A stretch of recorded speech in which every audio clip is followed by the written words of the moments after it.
Hello friends, welcome to a new lecture today. In this, let us learn about the muscles of the face. Okay, I'm going to divide the lectures on muscles of the face into 3 to 4 lectures, where in this lecture I'm going to deal with muscles which are around the orifice, around the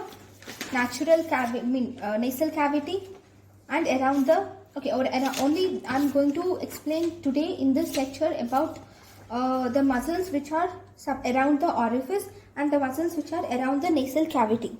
Okay, so keeping that in view, first we will see the first muscle around the orifice. Around the orifice we have orbicularis oculi. Okay, so this orbicularis oculi, for this I am going to draw the face. Okay, only the eye part. Okay, this is the eye, right, and this is the eyebrow, right. Then this orbicularis oculi has two parts. One, we have three parts actually. It has orbital part, it has palpebral part, and it has lacrimal part. Okay, orbital part, if you see, or this is the eye. Okay, I'll just draw a normal eye. Right. Now, in the normal eye, we have two ligaments. Okay, if you take this as the nose, so this is medial, this is lateral. Now, you have one medial palpebral ligament.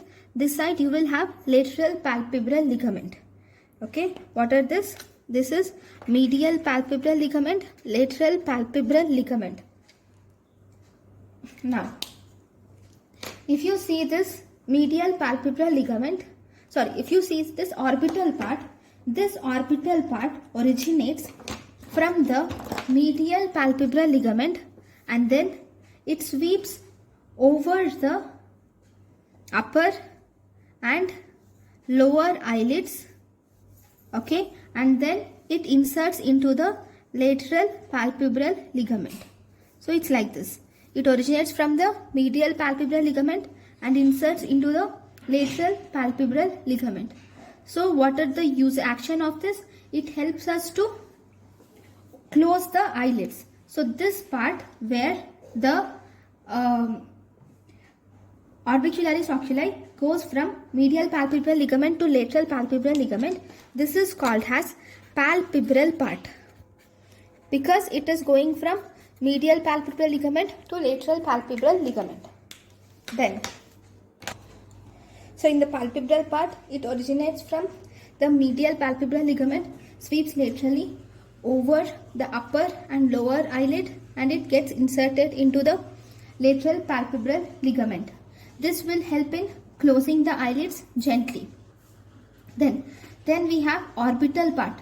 This orbital part originates from medial palpebral ligament and the frontal process of maxilla. Okay, I'll draw it here. It originates from medial palpebral ligament, frontal process of maxilla, and adjoining part of frontal bones. And these will form a complete loop. Okay, I will just show you this again.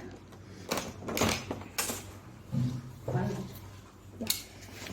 See, if this is the eye, okay, now these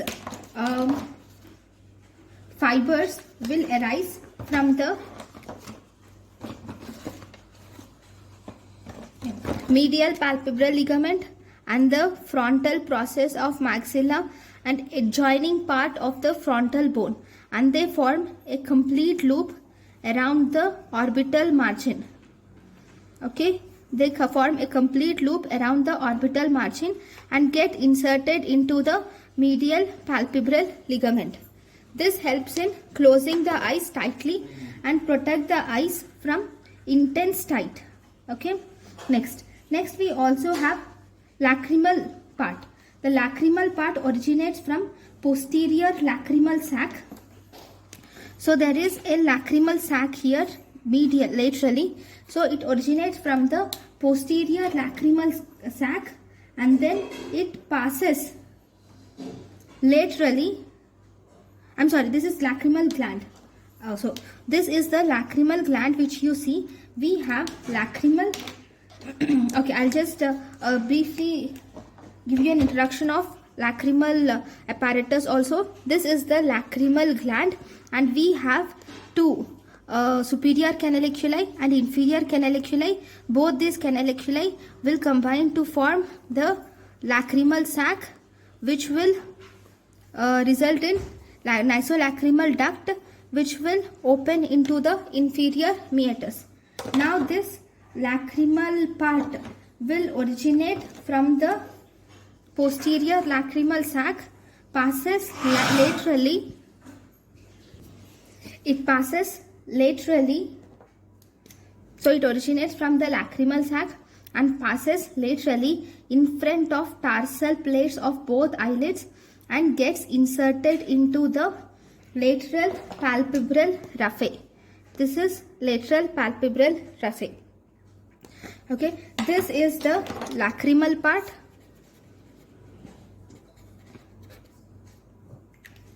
See, even here it is in both the eyelids. Don't forget that. This is in both the eyelids. Anterior, see, upper eyelid and lower eyelid. Okay, this is lacrimal part. This is palpebral part. This is orbital part. Okay, so these three together we call it as orbicularis oculi. Okay, then next we have the next muscle in the eye is corrugator supercilii. Corrugator supercilii. So where does this corrugator supercilii originate from?